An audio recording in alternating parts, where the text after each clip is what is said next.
ప్రభునందు ప్రేమైన వాళ్ళరా, ప్రభు యేసుక్రీస్తు నామములో మీ అందరికీ శుభాభివందనములు. ఈ ఉదయకాలంలో కల్వరి కృపాసన్నిధికి మిమ్మల్ని ఆహ్వానించుచున్నాను.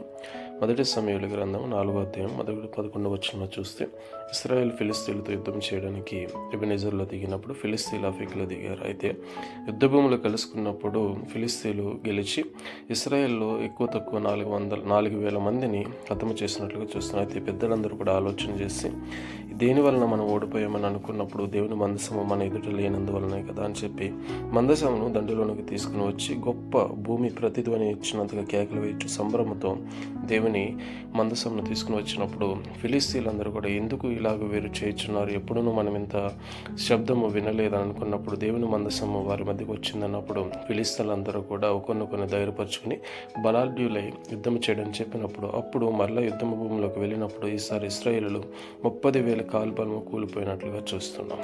ఆమె